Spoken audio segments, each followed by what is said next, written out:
Hello and welcome back to Dronacharya IAS YouTube channel. I am Dr. Daman Benipal presenting you daily current analysis covering 20th April 2022.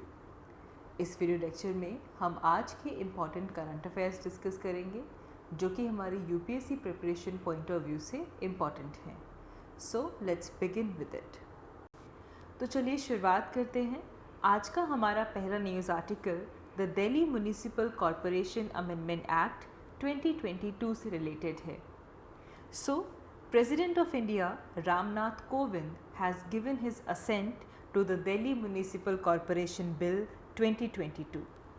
इससे पहले हमने Delhi municipal corporation bill discuss किया था and we saw that union cabinet gave its approval to this bill. And now this bill has been approved by the President of India. Therefore, it has become an act now, the Delhi Municipal Corporation Amendment Act 2022. Now इस act के provision क्या है, इसका aim क्या है, इसे समझते हैं.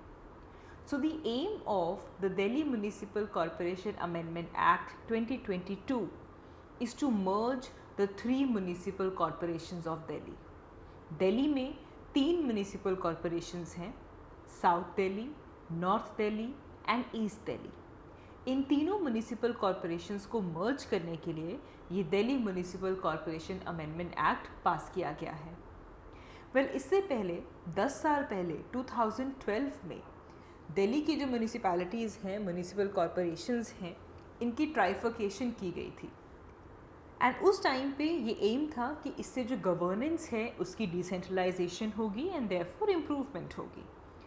हाउएवर अब हम देख रहे हैं कि 10 साल बाद 2012 में जो ट्राइफर्केशन की गई थी, 10 साल बाद 2022 में दोबारा यूनिफिकेशन की जा रही है. ऐसा क्यों? इस यूनिफिकेशन के लिए रीजंस क्या हैं, ये हमें पता होना ज़रूरी है.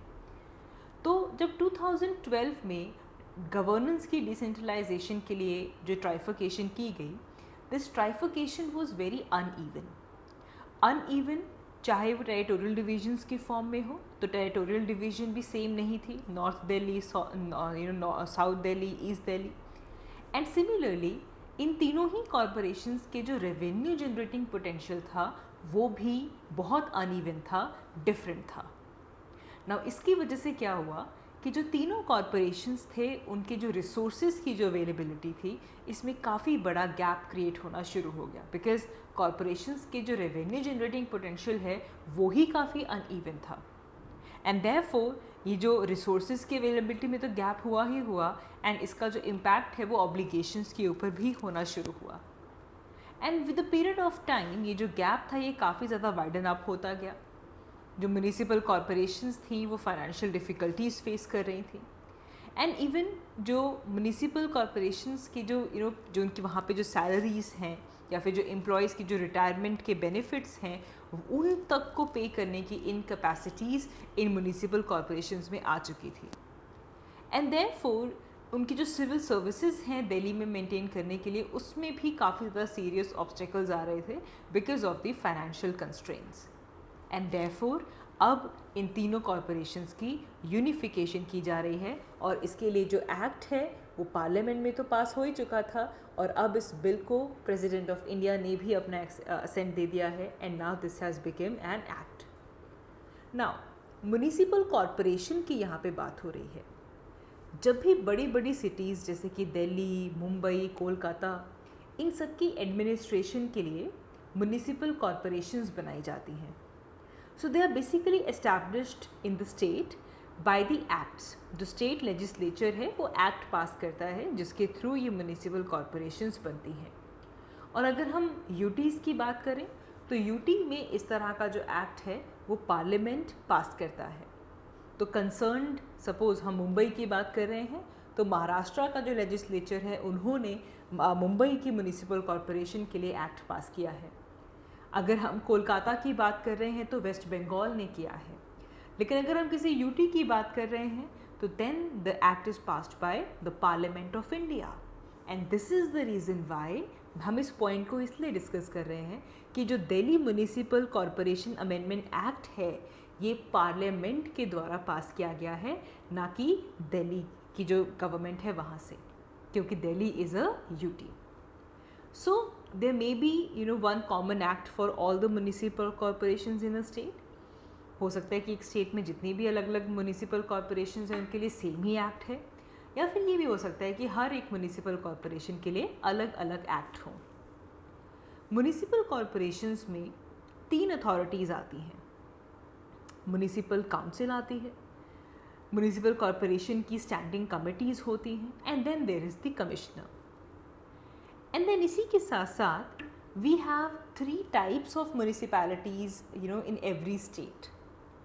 एक होता है नगर पंचायत. नगर पंचायत आपको वहाँ पे मिलेगी जो कि एक ट्रांजिशनल एरिया है, एक ऐसा एरिया जो कि ट्रांजिशन कर रहा है from rural area to urban area. तो जो भी ट्रांजिशनिंग एरिया होगा वहाँ पे हमें मिलती है नगर panchayat. Then comes municipal council. Municipal council आपको मिलती है जो स्मॉलर अर्बन एरियाज़ होंगे वहाँ पे म्यूनिसिपल काउंसिल होगी. लेकिन जब हम लार्ज अर्बन एरियाज़ की बात करते हैं तो वहाँ पे आते हैं म्यूनिसिपल कॉरपोरेशंस. तो आई होप आपको समझ में आया हो कि म्यूनिसिपल कॉरपोरेशंस किस तरह से आती हैं. नगर पंचायत कहाँ पे है, काउंसिल कहाँ पे है, कॉरपोरेशन कहाँ पे है. और दिल्ली की म्यूनिसिपैलिटीज़ को यूनिफाई करने के लिए पार्लियामेंट में एक्ट क्यों आया है, ये पॉइंट भी आपको क्लियर होगा. कुछ और फैक्ट्स भी यहाँ से आप याद रखिएगा, प्रीलिम्स पॉइंट ऑफ व्यू से इम्पॉर्टेंट हो जाते हैं. 1687 में 1687 एंड 1688 ये वो साल है जब इंडिया में फर्स्ट म्यूनिसिपल कॉरपोरेशन एस्टैब्लिश की गई थी. नाउ इम्पॉर्टेंट क्वेश्चन ये है कि इंडिया में पहली म्यूनिसिपल कॉरपोरेशन एस्टैब्लिश हुई कहाँ पे थी.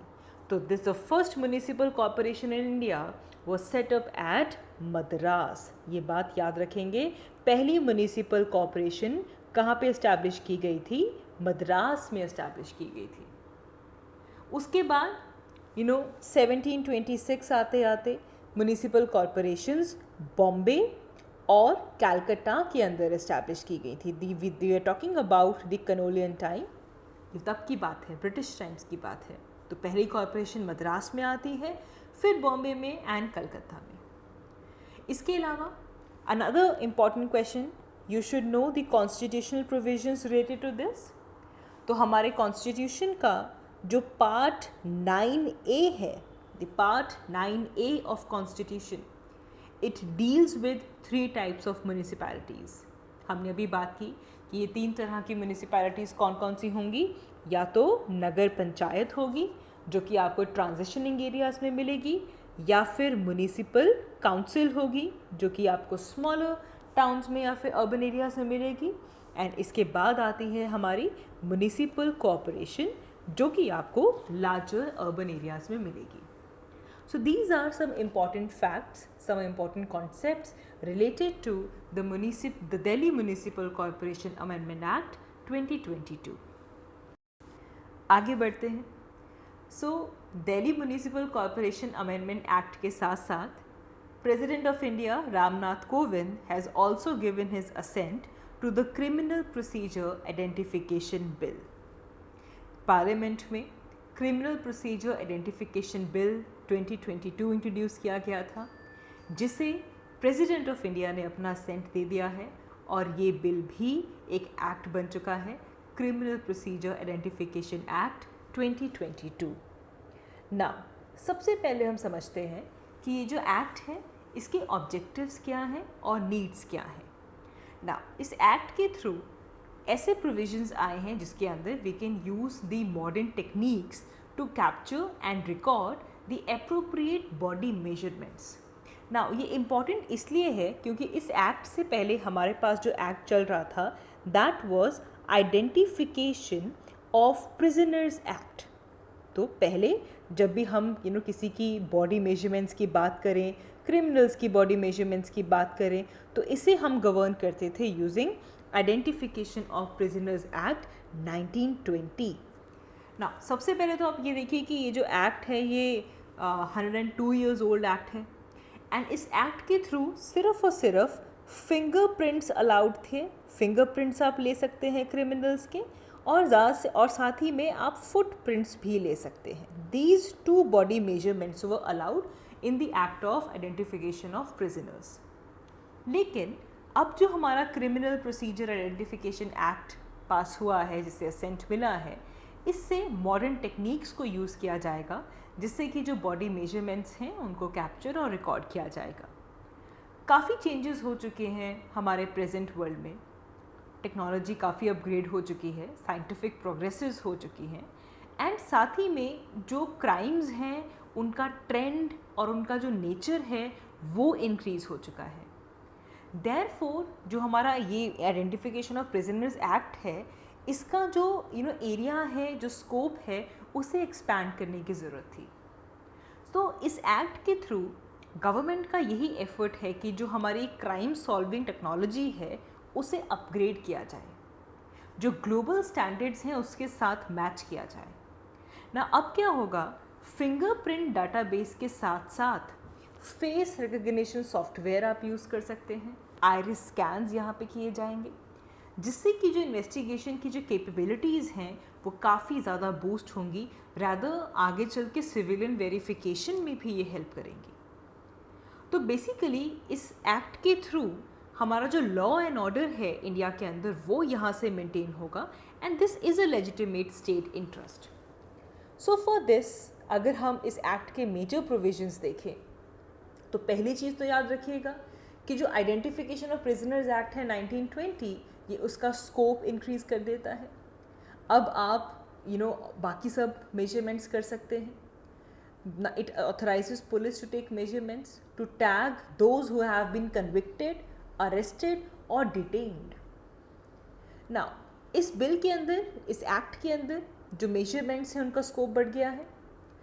चाहे वो फुट इम्प्रेशन हो, फिंगर इम्प्रेशन हो, पाम प्रिंट हो, फोटोग्राफ्स हो, आइरिस या रेटिना स्कैन है, फिजिकल एंड बायोलॉजिकल सैम्पल्स भी दिए जा सकते हैं, और उनके जो बाकी बिहेवियरल एट्रीब्यूट्स हैं जैसे कि सिग्नेचर कैसे करते हैं, हैंड राइटिंग कैसी है, इन सब को अब रिकॉर्ड किया जा सकता है. इसके अलावा ये भी कहा गया है कि अगर according to CRPC code of criminal procedure section 53 and section 53A, अगर कोई और एग्जामिनेशन की ज़रूरत भी पड़े तो वो भी यहाँ पे अलाउड है. CRPC का सेक्शन 53 बेसिकली जो भी पर्सन अरेस्ट किया गया है उनकी मेडिकल एग्जामिनेशन से रिलेट करता है. तो डेफिनेटली 1920 के एक्ट के कंपैरिजन में क्रिमिनल प्रोसीजर जो आइडेंटिफिकेशन एक्ट है, इसने जो इंडिविजुअल्स जिनको कवर किया जा सकता है इसका स्कोप भी इंक्रीज़ कर दिया है. नाउ अब यहाँ पे वो सभी लोग जो कि पनिशेबल हैं by any law which is in force वो तो इंक्लूड होंगे ही होंगे. इसी के साथ साथ कोई भी सस्पेक्टेड क्रिमिनल्स हैं या फिर जो हैबिचुअल ऑफेंडर्स हैं उन, ताकि वो भी क्राइम ना करें, क्राइम को प्रिवेंट करने के लिए उनकी भी मेजरमेंट्स यहाँ पे की जा सकती हैं. आगे बढ़ते हैं. हमारा next news article Indian economy point of view से इम्पॉर्टेंट है. It is about the international monetary funds latest report world economic outlook. IMF ने अपने लेटेस्ट वर्ल्ड इकोनॉमिक आउटलुक में इंडिया की इकोनॉमी को लेकर कुछ प्रोजेक्शंस की हैं, कुछ फोरकास्ट किए हैं. So according to IMF's world economic outlook, India की GDP करंट फिस्कल ईयर में 8.2% पे रहने वाली है. नाउ इससे पहले जनवरी मंथ में जो IMF ने फोरकास्ट किया था ये इससे 0.8% कम है. ये जो डाउनग्रेड आया है GDP में, this is the result for the global growth. अगर हम देखें रशिया यूक्रेन कॉन्फ्लिक्ट की वजह से, रशिया यूक्रेन वॉर की वजह से जो ग्लोबली इकोनॉमिक इम्पैक्ट हुआ है उसके चलते जनवरी मंथ के कंपैरिजन में अभी IMF ने इंडिया की GDP 8.2% पे फोरकास्ट की है. According to the IMF's world economic outlook, Indian economy is going to expand by 6.9% next year. Now, of course, this also puts India into the fastest growing large economies, in the coming 2 years. And यहाँ पे अगर हम world output की बात करें तो world output को project किया गया है that it will grow by 3.6%. Now, ये काफ़ी sharply अपना एक्सपेंशन शो कर रहा है। 2021 में 6.1% का एक्सपेंशन देखा गया था। हाउएवर, यूक्रेन में जो वॉर चल रहा है इसकी वजह से काफ़ी बड़ा ह्यूमैनिटेरियन क्राइसिस ट्रिगर हो चुका है and we are constantly demanding for peaceful resolution. And IMF ने भी अपनी फोरकास्टिंग में यूक्रेन के लिए 35% का कॉन्ट्रैक्शन शो किया है for the year 2022। And IMF ने एक और चीज़ नोट की कि इसकी वजह से 2022 के अंदर एक तो स्लो डाउन आया ही आया है, लेकिन इसी के साथ साथ inflation in the form of trade, commodity market और फाइनेंशियल चैनल्स, वहाँ पे भी काफ़ी बड़ा हमें स्लो डाउन देखने के लिए मिला है। इसके अलावा IMF ने इंडिया और जापान के लिए भी ये नोट किया है कि जो एशिया रीजन है it's going to see a notable downgrades. हमारे इवन जनवरी की कंपैरिजन में इंडिया का भी जो फोरकास्ट था वो डाउनग्रेड हुआ है। रीज़न बीइंग कि इस वक्त जो जियोपॉलिटिकल टेंशन्स चल रही हैं, अगर हम एशियन रीजन की बात करें so we have lower net export, हमारा जो एक्सपोर्ट्स हैं वो कम है। साथ ही में हमारी जो डोमेस्टिक डिमांड चल रही है वो थोड़ी वीक है and this is coupled with high oil prices. So therefore इससे हमारी जो कंजम्पशन है वो डिक्रीज़ हो सकती है और साथ ही में जो इन्वेस्टमेंट का रेट है वो भी डिक्रीज़ हो सकता है। देयरफॉर जो फोरकास्टिंग थी उसे डाउनग्रेड किया गया है for the Asia region including India and Japan.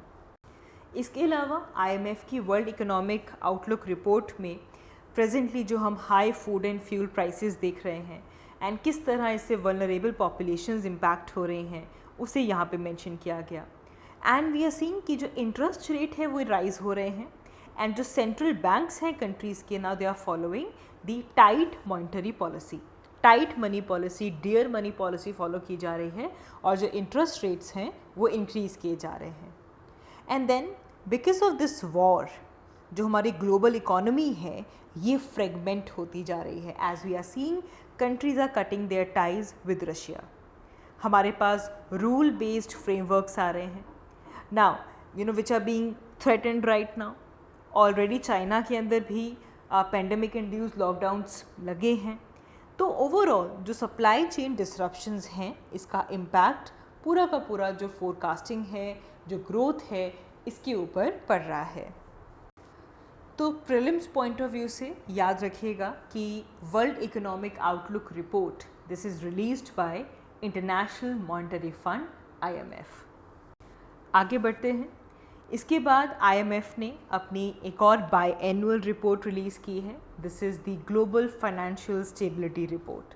तो IMF की second report global financial stability report भी रिलीज़ की गई है एंड इसके अंदर भी IMF ने जो रशिया ने यूक्रेन की इन्वेजन की है और इसकी वजह से ग्लोबली जो फाइनेंशियल स्टेबिलिटी के ऊपर जो इम्पैक्ट हुआ है, जो फाइनेंशियल स्टेबिलिटी के ऊपर जो रिस्क आए हैं, उन सब को इस रिपोर्ट के अंदर डिस्कस किया है। एंड इस रिपोर्ट में ये भी कहा गया कि जो रिस्क इस रशिया यूक्रेन कॉन्फ्लिक्ट की वजह से आए हैं, this is going to test the resilience of global financial system. We are seeing कि जो इंटरेस्ट रेट हैं वो राइज करते जा रहे हैं।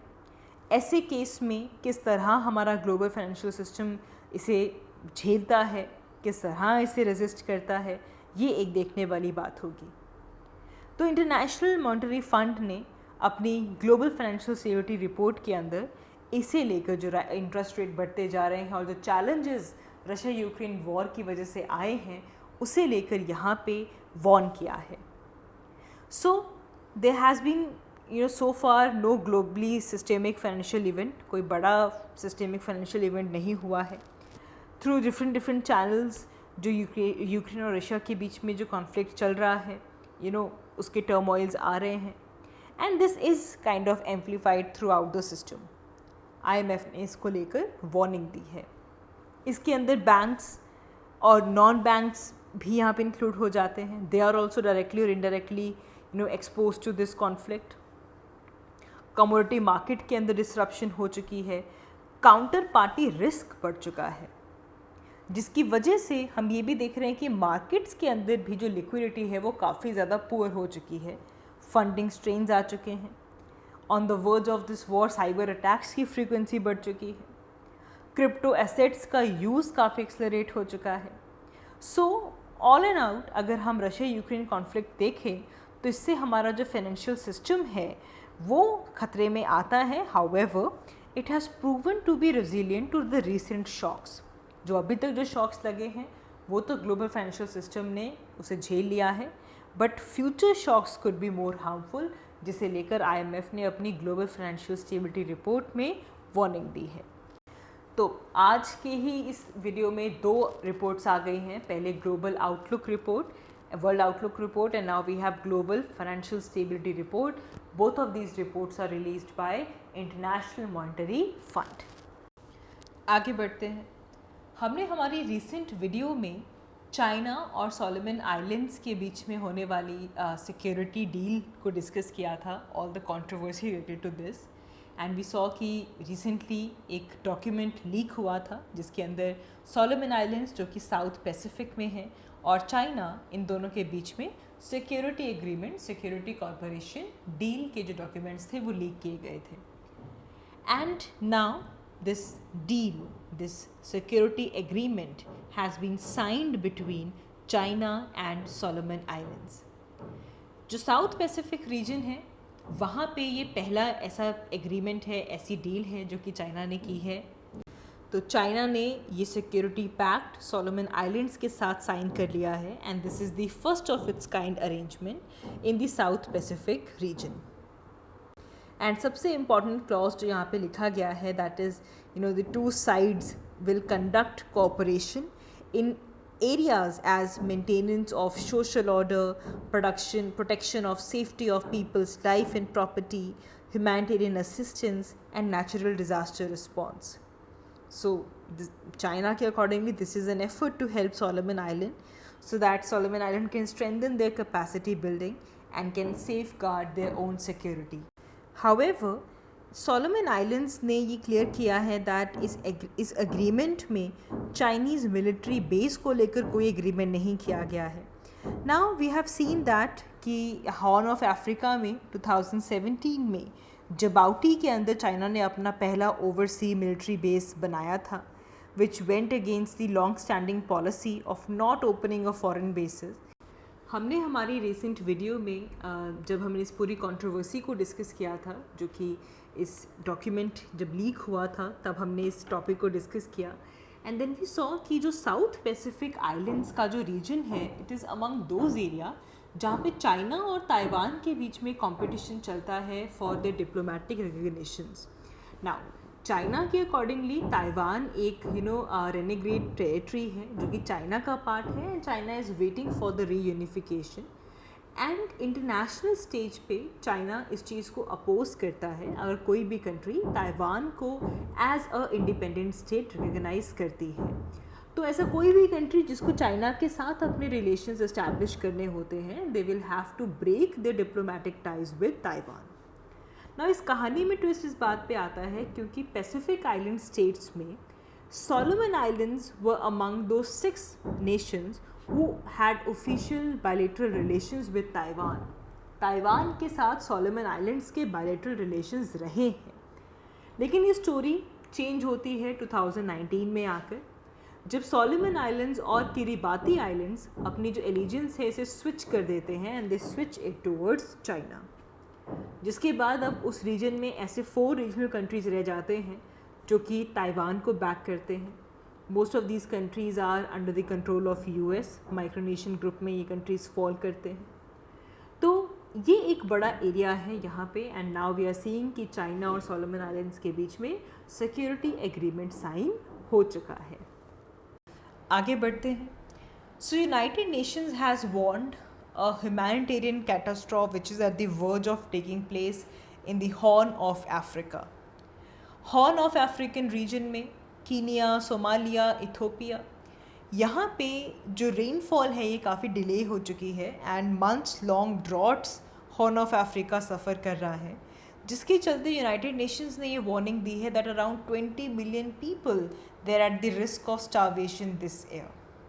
एंड कि हॉर्न ऑफ अफ्रीका में इसकी वजह से एक काफ़ी बड़ा ह्यूमैनिटेरियन कैटास्ट्रॉफ आने वाला है. देयरफॉर यूनाइटेड नेशन का यहाँ पे वर्ल्ड फूड प्रोग्राम इम्पॉर्टेंट हो जाता है. So the world food programme of United Nations, this is the leading humanitarian organisation जो कि लाइव्स को सेव करती है, it changes the lives, it delivers the food assistance in emergency, and ये communities के साथ वर्क करती है ताकि all over the world nutrition improve हो सके and we can build a resilience. It was founded in 1961. 1961 में इसकी फॉर्मेशन होती है and this was basically founded by FAO, food and agriculture organization, along with United Nations general assembly. And याद रखिएगा कि इसके जो हेड क्वार्टर्स हैं that is located in Rome, Italy. And यहाँ पे यूनाइटेड नेशंस हमारा जो सस्टेनेबल डेवलपमेंट गोल्स हैं या सस्टेनेबल डेवलपमेंट ग्रुप जो है हमारा, ये उसका भी मेंबर है, एंड जिसके अंदर जो सस्टेनेबल डेवलपमेंट गोल्स की फुलफिलमेंट को लेकर ये यूनाइटेड नेशंस की एजेंसीज़ के साथ कोएलिशन में काम करती है. सो बेसिकली इंटरनेशनल कम्युनिटी ने कमिट किया है that by 2030 we will end hunger and we will achieve food security and we will improve the nutrition. एक और इम्पॉर्टेंट फैक्ट आप प्रीलिम्स पॉइंट ऑफ व्यू से याद रखेंगे that world food programme it releases the report which is called as global report on food crisis. Global report on food crisis, this has been released by the world food programme. इस report के अंदर कितना scale है acute hunger का all over the world, इसे describe किया जाता है. It analyzes the drivers that contribute to food crisis all across the globe. आगे बढ़ते हैं. हमारा next news article health star rating system के बारे में है. Well, food safety and standards authority of India will soon going to start a star rating system for the packaged food products. जो भी पैकेज्ड फूड प्रोडक्ट्स हैं उनकी health star rating की जाएगी ताकि कंज्यूमर्स को ये पता चले that how can they reduce their intake of unhealthy food. Well, इसे लेकर कुछ ग्लोबल एक्सपर्ट्स ने यूनियन हेल्थ मिनिस्ट्री को लेटर्स भेजे हैं and they are saying that this is unlikely to help. Now India के अंदर ये जो स्टार रेटिंग सिस्टम है for the packaged food products, this will be the first of such kind in India. तो इससे basically consumers को guide किया जाएगा so that they can opt for healthy food. इस सिस्टम के अंदर जो पैकेज्ड फूड होंगे उसके टॉप पे नंबर ऑफ स्टार्स डिस्प्ले किए जाएंगे. ब्रैकेट के बिल्कुल फ्रंट पे they would be number of stars. Now जितने हमारे पास लो स्टार्स होंगे that will show how unhealthy it is depending upon the amount of salt, sugar and fat it has, and जितने ज़्यादा stars होंगे that will show how much healthy that particular packaged item is. इसके अंदर milk और dairy products को exclude किया जाएगा. वहाँ पे उनके फ्रंट पैकेज के ऊपर जो स्टार रेटिंग्स हैं वो नहीं दी जाएंगी. तो ये जो स्टार रेटिंग सिस्टम है इसको इनिशियली वॉलंटरीली बेसिस पे स्टार्ट किया जाएगा फ्रॉम 2023 एंड एक ट्रांजिशन पीरियड दिया जाएगा of 4 years and after that for every company it would be made mandatory. तो इस स्टार रेटिंग सिमिलर को जिस तरह हम कोई इलेक्ट्रॉनिक डिवाइस खरीदने जाते हैं and there over we see that there are number of stars which is used by bureau of energy efficiency, जिसमें वो असेस करते हैं कि जो इलेक्ट्रॉनिक डिवाइस है उसकी एनर्जी एफिशिएंसी कितनी है और उस हिसाब से उसे रेटिंग दी जाती है. सिमिलरली फूड कितना हेल्दी है या अनहेल्दी है उसे लेकर जो पैकेज्ड फूड है उसके ऊपर स्टार रेटिंग दी जाए. ये norm food safety and standards authority of India ने इस सिस्टम को अडॉप्ट करने की बात की है. नाउ FSI ने जो ये डिसीजन लिया है this is based on a study which was conducted by IIM Ahmedabad. ये स्टडी थी कि कैसी मेथडोलॉजी अडॉप्ट किए जाए ताकि जो फूड आइटम्स हैं उनकी हेल्थ रेटिंग्स डिस्प्ले किए. एंड इस स्टडी में ये रिकमेंड किया गया कि जो पैक लेबलिंग है उसके फ्रंट पे जो पैकेज फूड प्रोडक्ट है उसकी लेबलिंग दिखाई जाए ताकि जो कंज्यूमर्स हैं उनके लिए आसान हो ये समझना कि ये पर्टिकुलर फूड आइटम हेल्दी है उनके लिए या अनहेल्दी है. At present UK, Chile, New Zealand, Mexico, Australia, they all have this front of the pack labeling for their packaged food products. लेकिन इन लेटर्स में जो कि दिए गए हैं, ये कहा गया है कि जो एक्सपर्ट्स ने लेटर्स लिखे हैं कि जो सिस्टम्स अडॉप्ट किए गए थे बाय ऑस्ट्रेलिया एंड न्यूजीलैंड, इससे कोई ज़्यादा मीनिंगफुल बिहेवियरल चेंज नहीं आया है एंड इसकी इम्प्लीमेंटेशन से डायरेक्टली कोई सिग्निफिकेंट चेंज आया in terms of nutritional quality of the people's food, ऐसा देखने के लिए नहीं मिला है। तो ये जो स्टार रेटिंग प्रोग्राम है, इसे लेकर एक्सपर्ट्स ने कहा है that this will be unlikely to help. Instead of this warning labels को लगाना ज़्यादा बेनिफिशियल होगा। So that is all for this video lecture. हमने आज के जो इम्पोर्टेंट करंट अफेयर्स हैं उन्हें इस वीडियो में डिस्कस किया। Thank you so much for watching. I will see you all in my next one. Thank you.